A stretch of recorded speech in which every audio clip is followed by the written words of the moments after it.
18 वर्षीय स्नेहा 12वीं कक्षा में पढ़ रही थी। स्नेहा 2 भाई बहन थी। स्नेहा की मां दूसरों के घरों में जाकर झाड़ू पोछा करके अपने बच्चों का पालन पोषण कर रही थी। स्नेहा के पिता शराबी थे। वो हमेशा शराब पीकर आते थे और अपनी पत्नी को मारते थे। स्नेहा के लिए ये मंजर बहुत ही दर्दनाक था।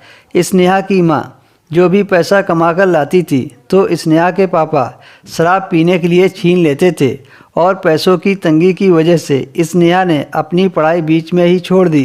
उन लोगों की हालत अब और भी ज़्यादा ख़राब हो गई थी। धीरे धीरे उनको खाने पीने की तंगी होने लगी। पर स्नेहा अपने छोटे भाई को पढ़ाना चाहती थी, लेकिन उनके पास इतने पैसे नहीं थे। स्नेहा ने फैसला लिया कि वह अपने भाई को पढ़ाने के लिए वह भी अपनी माँ की तरह दूसरों के घरों में काम करने जाएगी। स्नेहा को जिस घर में काम मिला वह 70 साल का आदमी था जिसका नाम सूरज था और उसकी शादी नहीं हुई थी। उसके घर में उसके अलावा और कोई नहीं रहता था। स्नेहा जब पहले दिन सूरज के घर काम करने गई तो स्नेहा की खूबसूरती को देखकर सूरज उस पर फिदा हो गया। स्नेहा जब भी काम करती तो सूरज की नज़र उस पर से हटती नहीं थी। सूरज के इस तरह से देखने से स्नेहा को अच्छा नहीं लगता था।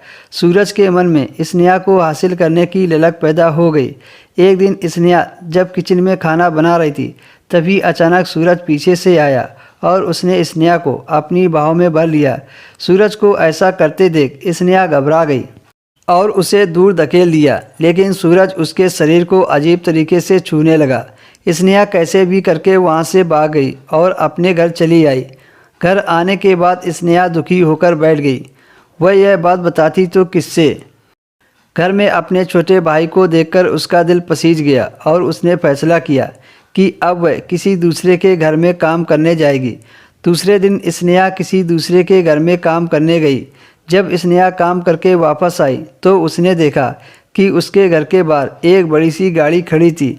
जब स्नेहा घर के अंदर गई तो उसने देखा कि सूरज उसके घर में बैठा हुआ था। स्नेहा की माँ सूरज के लिए चाय बना रही थी। स्नेहा की माँ ने सूरज से कहा, देखो स्नेहा भी आ गई। उसकी माँ उससे कहती है, जल्दी से साड़ी पहनकर सूरज बाबू को चाय दे आओ। स्नेहा ने हैरानी से अपनी माँ से पूछा, आप मुझे साड़ी पहनने को क्यों बोल रही हो? और यह आदमी हमारे घर में क्या कर रहा है? मुझे नफरत है इस आदमी से। स्नेहा की माँ गुस्से से कह रही थी कि बहुत जुबान चलने लगी है। मैं जितना बोल रही हूँ उतना चुपचाप करो। और हाँ, सूरज जी से भी ज़रा तमीज़ से बात करना, वह होने वाले तुम्हारे पति हैं। स्नेहा ने अपनी माँ से कहा, यह आप क्या कह रही हैं? माँ, मुझे कुछ समझ में नहीं आ रहा है। मेरी शादी वह भी इस इंसान से। मुझे आपको इस आदमी के बारे में बताना था। यह बहुत बुरा आदमी है। जब मैं इसके घर में काम कर रही थी तो इसने मुझे गलत तरीके से छुआ, इसलिए मैंने इनके घर में काम करना छोड़ दिया। तभी उसकी माँ बोली। दोस्तों, इसके आगे की कहानी आपको नेक्स्ट वीडियो में मिलेगी।